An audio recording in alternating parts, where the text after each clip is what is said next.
6, 7, 8, 9, 2. 1, 2, 3, 4, 5, 6, 7, 8, 9, 3. Lalu setelah melakukan siklus yang pertama, kita memberikan oksigen yang oksigennya kita pasang corongnya dulu baru seperti ini, dipompa dengan frekuensi 6 detik, dan itu diulangi hingga siklus kelima gitu. Jadi siklusnya ada 5 kali dan itu diulangi seperti itu. Jadi 1, 2, 3, 4, 5, 6, 1, 2, 3, 4, 5, 6. Dan jika belum sadar, maksudnya kita ulangi lagi untuk melakukan kompresi.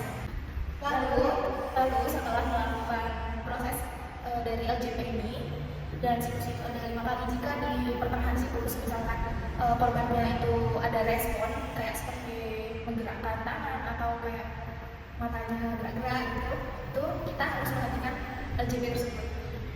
Setelah dihentikan, kita posisikan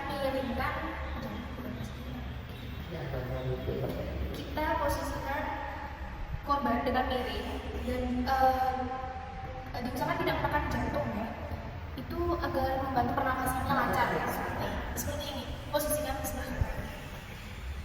dan menunggu hingga tim medis datang.